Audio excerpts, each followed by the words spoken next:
All right. It's late night, Friday night. The music is on. Hit the TV, turn it up.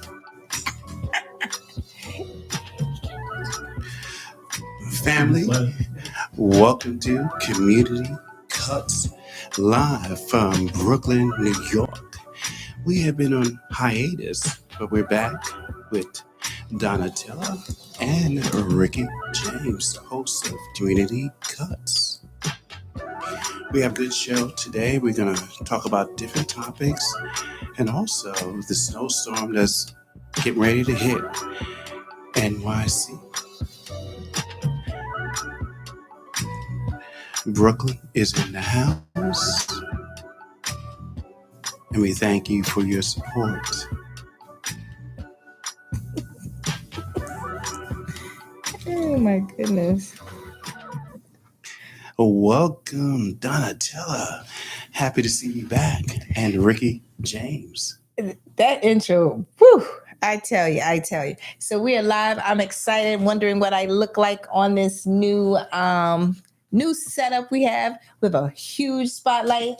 Mr. Rickie James, how are you enjoying the spotlight? It's a pleasure to be back in your company. I don't know where you were or when we were looking for you, but I'm glad you are back. It is a pleasure. That is what most of my friends. Oh, we getting some feedback. Let me turn down my Aries excitement over here.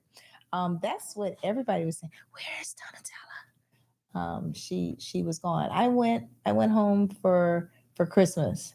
Good for you. Yes, and I was fortunate that my parents didn't give me the boot immediately after.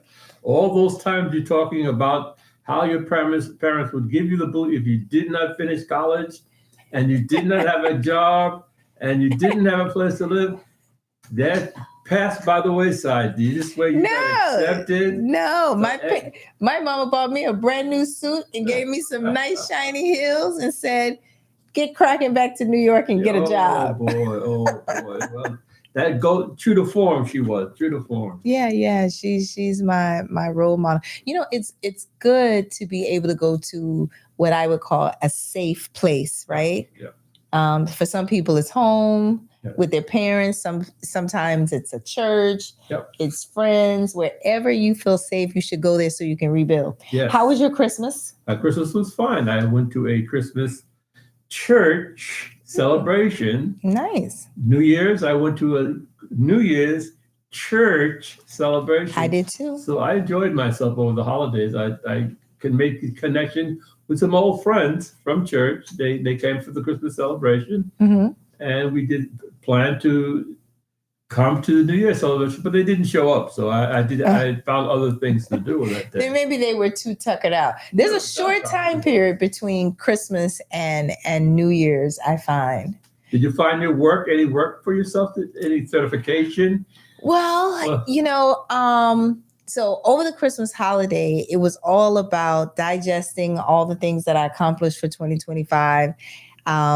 Being accountable for those things that I did not, and kind of looking forward. Right before I left, I had the pleasure of attending a Christmas toy giveaway at the church, at Pastor Louis Strickett Jr.'s church, which is Reflections Church BK on Utica Avenue. Oh, very good. And it was sponsored and put together by J.R. Giddings, who's the founder of the Reset Talk Show, another love affair streaming platform that I'm on Wednesdays. I had the opportunity to go to a toy giveaway on 6th Avenue Baptist Church, but it snowed and it was cold that very day. So the children were told not to come to church. It is too cold. Right. And so they probably delivered the toys to the kids. There you go. Yeah, the nonprofit, the Reset Talk Show is a 501c3, and they had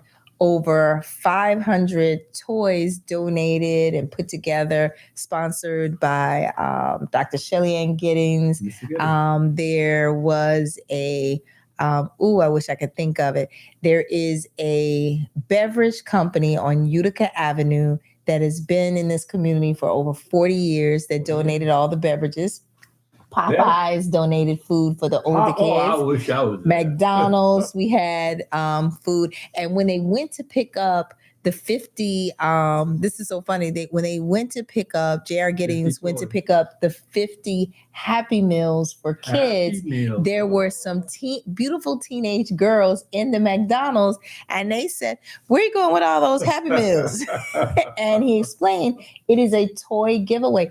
And some of the toys all the toys that were given away were amazing. A couple of teenage girls actually came and got skateboards. Skateboard, good for them. Yeah. It was, little kids up to age 17. You look around for these kind of giveaways. They gave away one at 9th Street Post for the servicemen's children, and they had a good time. I didn't make that because, again, it was too cold. That is the running thing. Speaking of too cold, what do you think about this storm that's supposed to be coming this weekend? Well, it's coming Monday to Sunday. I think it's starting Sunday. Tuesday. Yeah. I thought it was supposed to be like a 5-day thing, right? Well, they tell their broadcasting you should stock up on your food and your things that you like water and to keep you hydrated inside, and things that you can cook with ease. So this way you won't be standing in if your steam goes off, you won't be standing in the cold too long. Wait, if your steam goes off, is there a possibility that we could lose? Shutting down. Which network? Are we talking about cable, electricity, cellular, or everything? Everything. Oh, no. The World Wide Web, the grid that runs this city, if it ever closed down with the bad weather, it would be a catastrophe. No way of getting where you're going, and nowhere of eating what you need to keep you alive. New York City, without any electricity, cable, cellular. Oh no, that would not be nice. They did have a historical blackout here some time ago, right? Yes, I remember that. I think there was one short-term blackout, and I was here for a little while, and I had my first apartment, which was a above ground, fully renovated basement apartment. Absolutely loved it. It was over like East 40th and Kings Highway. And I remember East 40th and Kings Highway. Wow, way up the other side. Yeah. And I remember the lights going out and me being terrified and putting candles in my windows, because I had little windows where it can look out. And I remember people saying, well, people are gonna light candles, don't fall asleep. Don't sleep with the candles. Drip and cause a fire there. Oh, no. And I wouldn't have been here today. So I understand we're coming off of the Martin Luther King Day celebration. What did you do to celebrate Martin Luther King Day? Martin Luther King celebration, I went to, where did I go? To church. And I celebrated there with singing things that we shall overcome. Right. There's a lot we need to overcome. Lots of singing in church. Martin Luther King song. The choir was revved up for that, and we kept it in house. So again, it was too cold during that day, and I did go home and stay home. But I was that was a Monday, right? Sunday. Well, I think it was Sunday, but then the celebration and the vacation days, and a lot of people doing things on Mondays. Jeffries was in the church on St. Mary's and Baptist Church down on Williamsburg and Clawson. I stopped. I was going to stop in. I stopped myself from going, but I was going to stop in, and I did notice that Community Cuts did interview Hakeem Jeffries. I know, I wanted to get back. There was no volume, so you couldn't hear what he was speaking about. And I know he wanted to mention the congressional bills of Trump, which was diversification and climate change, and the bills that they set out for sustainability. So you think that's what he wanted to talk about? That's what some of the things he would be saying. So I'm pretty sure. Why don't we force our founder, who was there? You have a mic back there behind the camera? I do. And I hope everybody can hear. So what you can't see, extremely attractive host for the Community Cuts, myself and Rickie James. But behind the camera is the founder, Duke Saunders. And so Duke Saunders was at the event. And Duke, take it away. Tell us, what was it like to have a returning guest? Because Congressman Hakeem Jeffries has been on this show before. Well, it was awesome to see Congressman Honorable Hakeem Jeffries, Congressman Hakeem Jeffries there, and I was able to speak with him offline and talk to him for a minute. Also with Attorney General Letitia James, she was there. Oh, love her.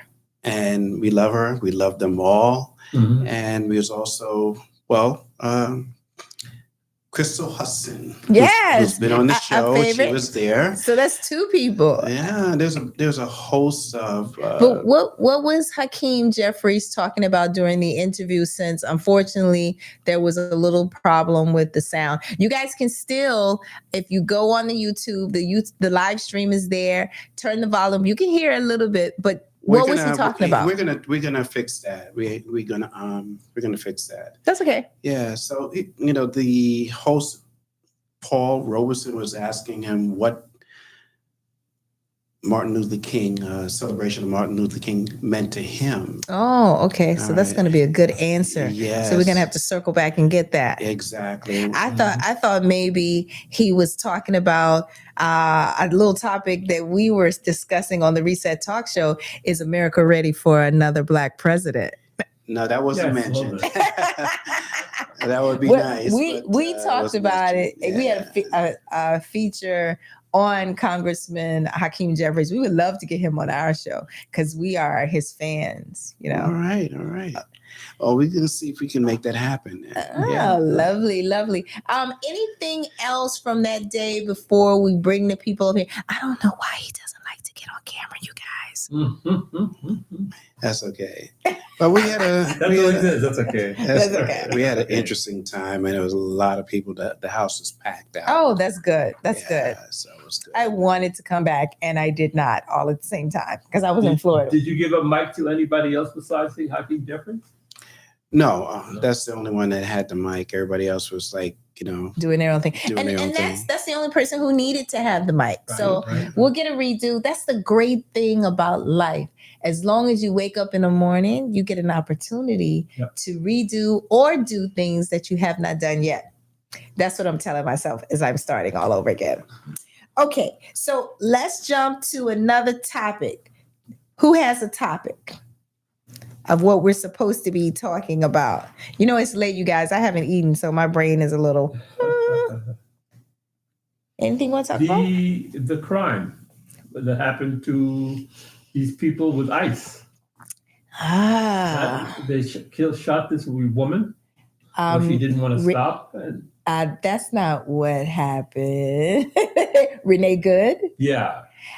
I wouldn't say it was because she did not want to stop, because when I was looking at the video, she was stopped. She wasn't moving. But she turned the car. Didn't she turn away from and then he that's the key point. Yeah, he did turn away. So I want to add, so the one thing about being home with my mom and my stepfather, they are very intelligent people. They watch a lot of news from sun up to sundown, which I love. So I got to see a lot of different angles. And I think it's important to say that, first of all, each person has their own feelings. And for me, I actually cried because I thought about the fact here is a married woman left her home to take her 6-year-old to school, dropped the 6-year-old off on her way from the school, which was very close to where the incident happened, along with her wife. Somehow, because I wasn't there, so I have to say somehow, right? Somehow came upon this space where what the first story I heard, I understood to be true, was that because of the inclement weather, the ICE vehicles had become stuck in the snow and they couldn't move. And at some point, she came and she was turned sideways, right? Yeah. No matter what the situation is, what stood out to me very clearly was her cute little face turned to the side to the ICE agent saying, "Hey, dude, I'm not mad. I'm not mad at you," right? Those words, moments before that same, I think it was the same agent who took her life, right? So you can hear someone off camera yell something. Another agent comes up, immediately starts gripping the car. And now that I'm saying it out loud, there was an agent who came from the back along the side walking with her wife, who had a camera phone filming him. He went in front of the car. And, I tried to play devil's advocate, and I thought, I don't know what I would be thinking with a car in front of me. I think if I was scared, I would try to run. But let's keep in mind, at another news hearing, or many since then, they said that the agent who actually fired the 3 or 4 fatal shots, directly at her 6 months earlier had been in a vehicular mishap with an alleged illegal immigrant where he was dragged some 600 feet. So I'm thinking in my head, this person probably had PTSD. And the minute he felt scared, right, he probably in his head, whether unconsciously or consciously, right, because that's what murder is, right? You have to have the intent, said, "I'm going to get you before you get me." Because based on where they've said those bullets landed, not sure which one is the word, right? But they sound like kill shots. Yeah. Right? And then to imagine her wife seeing all this, because if you watch the camera, it then shows the wife running to the car and looking in and then collapsing. But the fact that they would not let a physician who was on site try to administer life-saving maybe things was, just devastating. And then the speed in which they got that agent out, and you haven't seen that person pop out anywhere. But here's something else that's really bad that not enough people are talking about. The week before, an agent took the life of a Black man. Yeah. An ICE agent. And I'm surprised why you don't hear anyone, I shouldn't say anyone, you don't hear enough people talking about that gentleman.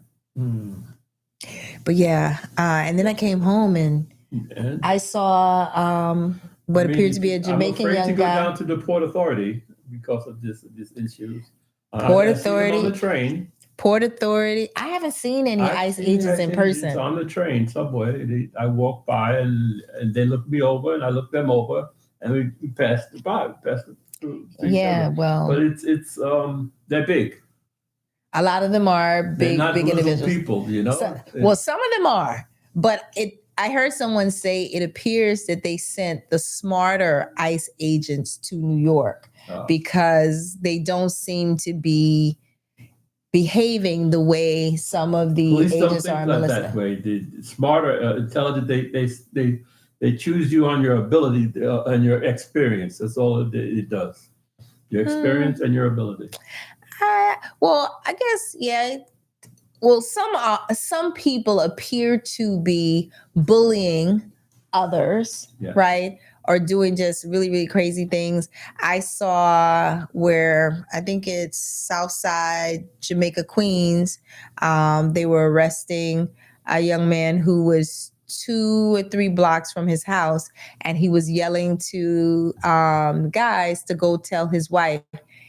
He's like, "ICE got me. Go tell my wife." And they were like, "Who?" And these are guys just hanging out on the block. Yeah. And he was like, "Oh, I live 2 doors down from the library."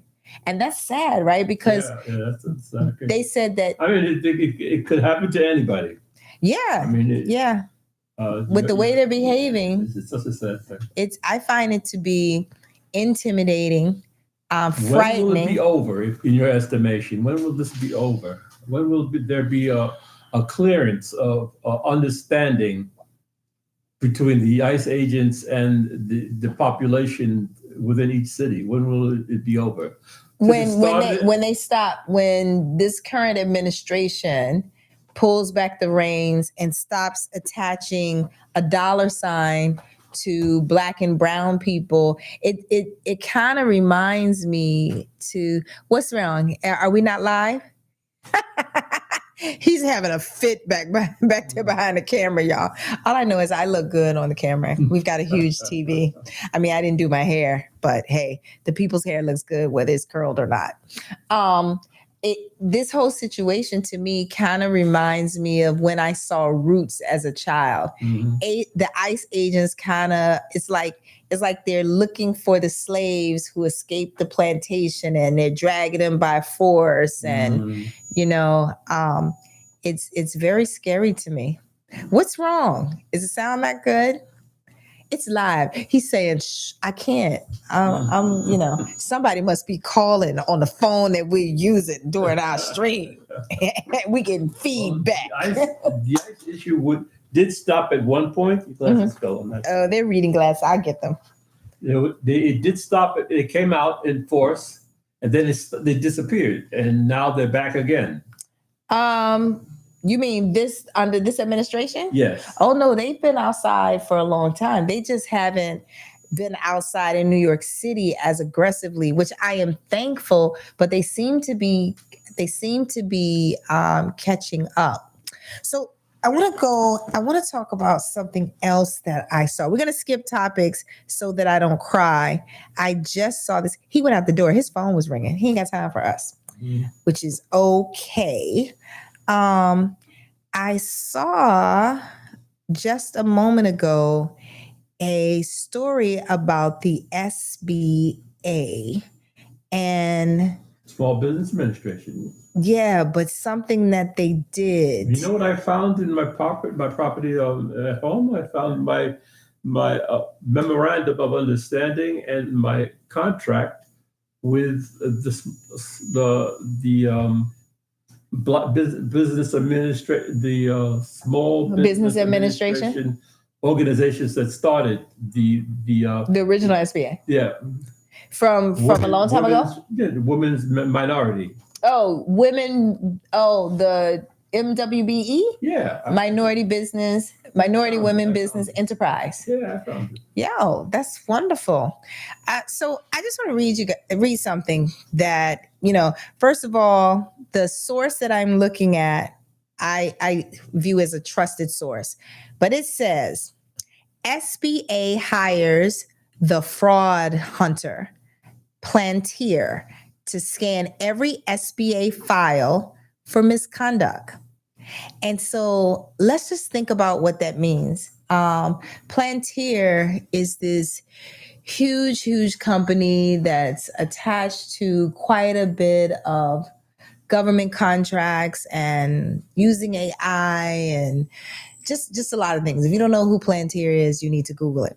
But I'm thinking about when during the pandemic, during the 2020, when we had the PPP and the EIDLs and lots of people committing fraud, if I'm not mistaken, our former President Biden passed an executive order that you can investigate fraud for up to 10 years from the date in which you received those monies, right? New law? I think it was an executive order. I don't think it was a law. Right. So that means whatever date you received your PPP, your EIDL, if you did some fraud, they have up to 10 years to get at you, right? Mm-hmm. Well, Plantir has been hired to go back and scan all those files to look for misconduct. Mm-hmm. And that means that there are a lot of people who probably did some things they shouldn't have, who think they've gotten away. Mm-hmm. And so when Plantir scrubs these documents, and again, AI and these technologies are not 100%, right? But when these flags get pulled, and this administration, which I'm afraid of, right, starts to target these different people, I think it's going to be a little bit scary. Yeah, it should be. It's going to, well, no, it shouldn't be scary it should be, if the technology is really going to go after people who committed crimes, that should be an expectation. I think it's going to be scary because, in my opinion, to date, this administration doesn't really use the law the way the law is supposed to work.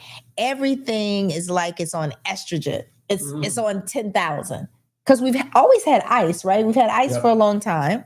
And I think I heard someone say, like recently, they were talking about targeting 100 to 200 naturalized citizens a month to remove their citizenship. Wow. When statistically, going back years, it's something more like, well, I'm saying statistically, people who lost their naturalized citizenship was something like 11 a year. Oh. And now they want to do 100 to 200 a month. And so it goes back to the for-profit dollar amount of getting all these people through what I was concerned about is hiding behind immigrants. There are millions and millions of people who are hiding behind the Immigration Naturalization Service. How do you mean? They take a test to be a citizen over again in order to be within themselves looked at as a immigrant and not as a citizen. Oh, well, I think America is a land full of immigrants, right? Yeah. But the problem here is ICE. In my head, I think there are all types of immigrants. Yeah. But ICE is not looking for the European immigrant, it appears. It's only the Black and brown immigrants. Because I'm sure there are people with maybe white complexion skin that are immigrants that came here illegally. That woman they shot in the car, we were just explaining, she was white. Yeah, but she also, I don't think she wasn't an immigrant. Yeah, right. But I'm talking about Euro immigrants. Like I'm talking about like Melania, right? Or Elon, you know, or the immigrants that they like, the South Africans, right? But you hear, what breaks my heart is you hear them talking about Somalis and Haitians and, you know, Venezuelans, and now watching what they're doing with the Asians in Minneapolis. There was a Asian grandfather who was in his home with no shirt, a robe, and his underwear.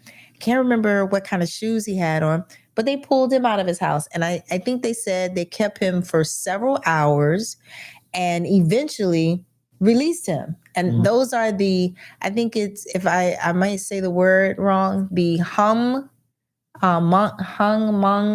Asians. I think it's HMONG. That they're targeting. Hmong Asians.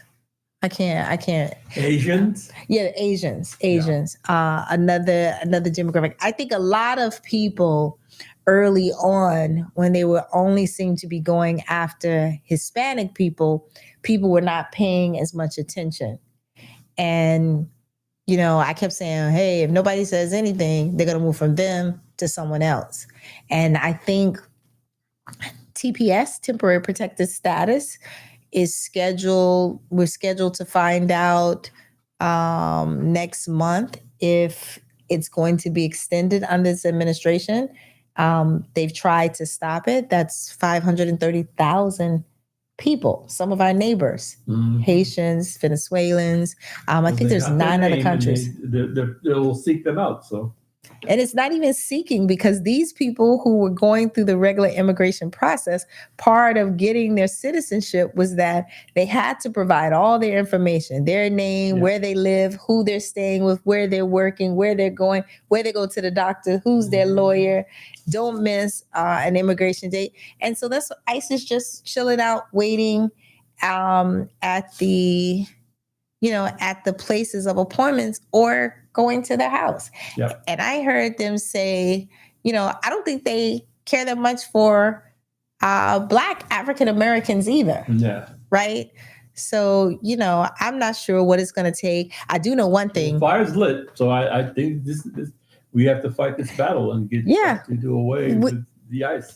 We do. I don't know if we need to totally do away with ICE because you need some sort of immigration policing. So people are just not I don't think we need an immigration policing. It's something that we really don't need. That's not true because someone has to police. We did well without it before. When did immigration ICE start?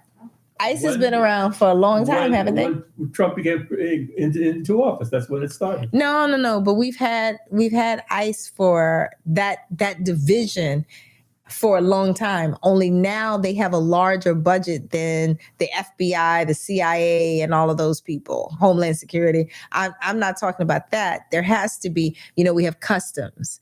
Every branch needs another branch that oversees them. The problem is this administration has no borders. Like, look, we're trying to take Greenland.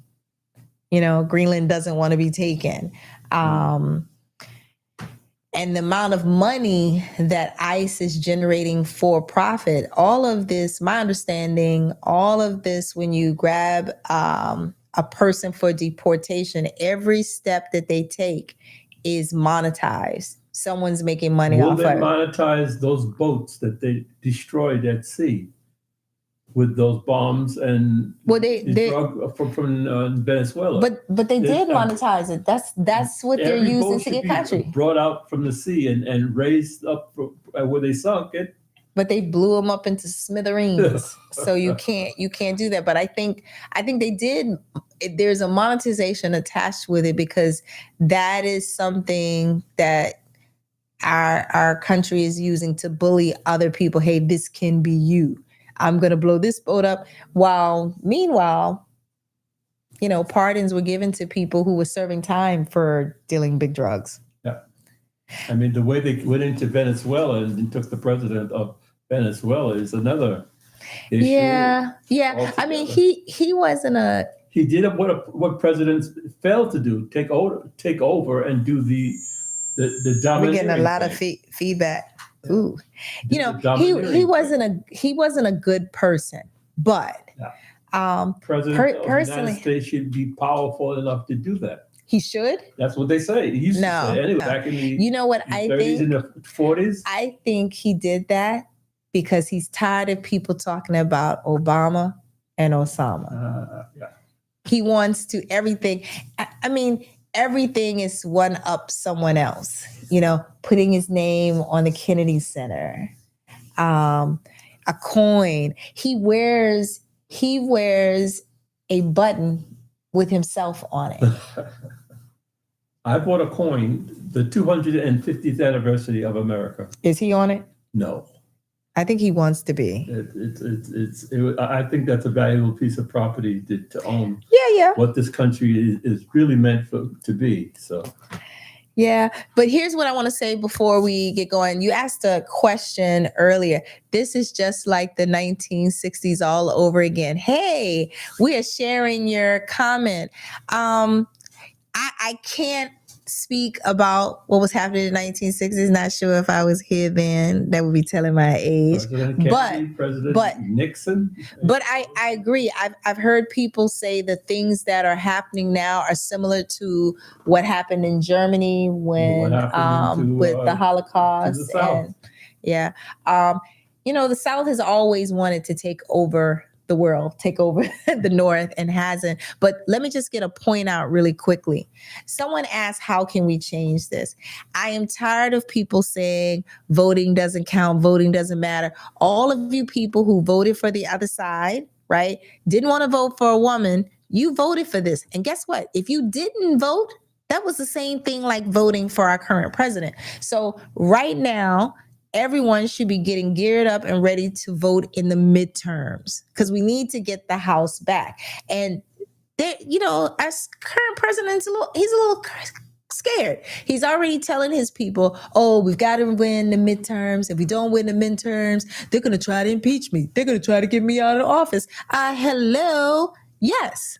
Right? So if you are able and capable of voting, there's no excuse. I'm tired of people saying voting doesn't matter. If you do not vote and you are a friend of mine, please do not talk to me anymore. Right? Don't. Because I have one friend that I went to high school with. I'm not going to say his name. He's older than me. He is Republican. He is, I can't remember what the correct term is, but he is also African-American and very pro-Black. Everything to him is the Black American, the Black African-American, and what, these illegal immigrants. And every day I look at his posts, and I can't believe the words that are coming out of his fingertips on Facebook. And I don't see how any person of color, even now, is still Republican, except for these people who, like, New York is a melting pot, but it's still very segregated, right?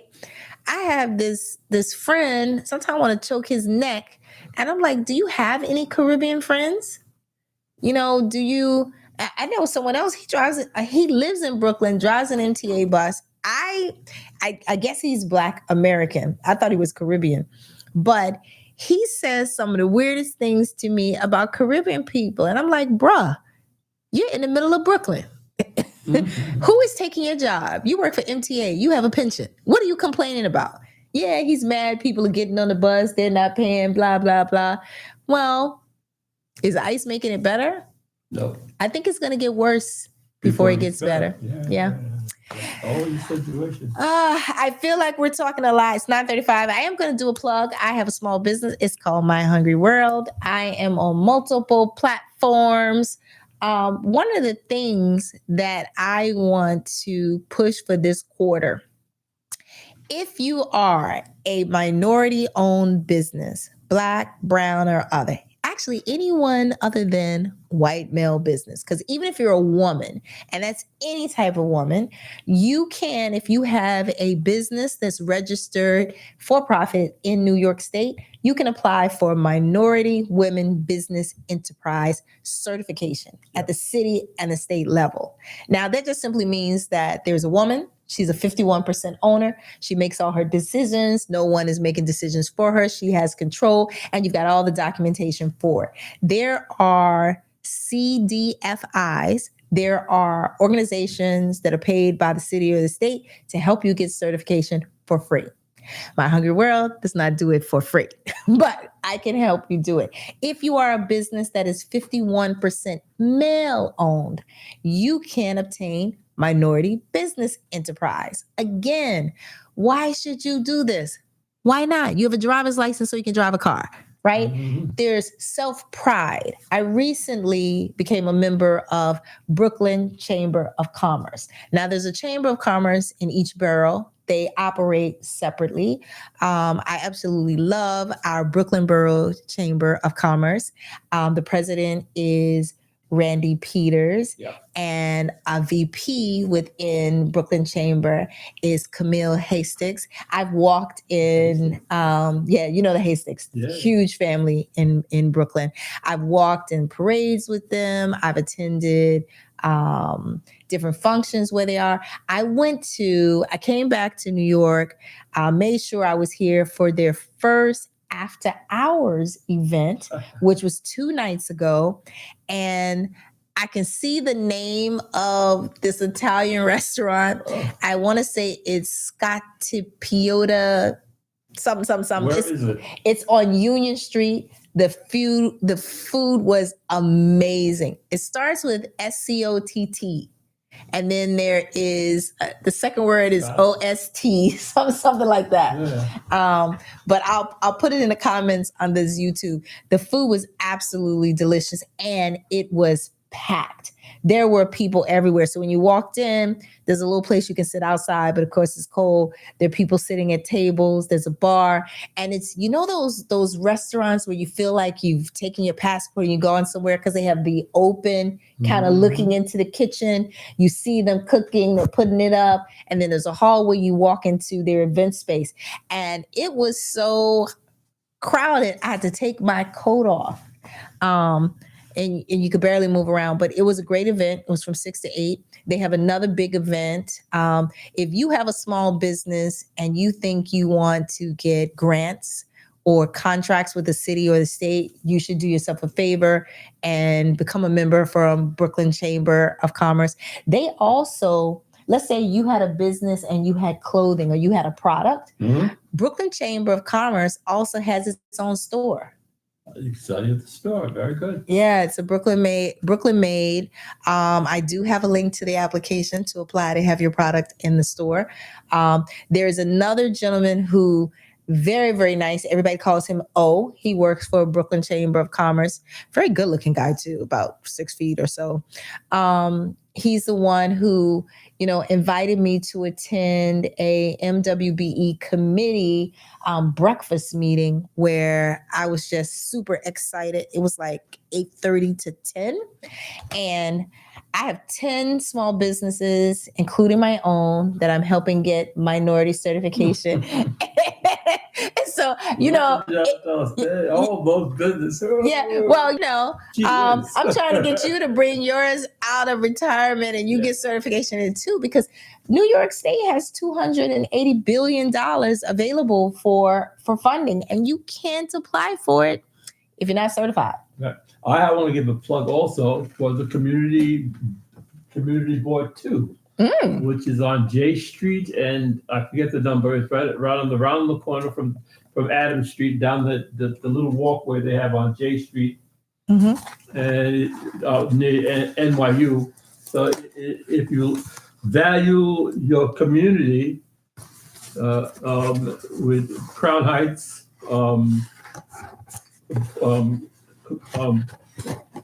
Clinton Hills, Bedford-Stuy, Fort Greene. All right. And downtown Brooklyn. If you value anything in that area, please attend the Community Board 2 meeting. You would love to hear all the new projects that are being built up in Brooklyn. Oh, you know what? I'm going to come. I have 2 construction company clients. I have NDAs, so I can't tell you. What, really quick. So, Little Cupcake Bake Shop. The first one I opened, that was for the founder over there, Duke. I'm starving, you guys. I don't remember the last time I bought milk outside, but right. But this carrot cake, I don't know if you can see it. It's almost as big as my head, but I forgot to get a fork, and I'm starving. I haven't eaten at all today, so I'm gonna have a little piece. But all right, so the next meeting you have, our friend, he has a date. He gotta go. Oh, we're gonna cut this live. It's time to go. Oh man, this carrot cake is good. So we out, y'all. Good night. See you next week. Good night. This is really good. Good night. Good night. Oh, a carrot cake with pecans and walnuts. That's good. That's good stuff. Okay, you can't get on the bus, friend. I got $3. I'm gonna put you in an Uber. It's too cold.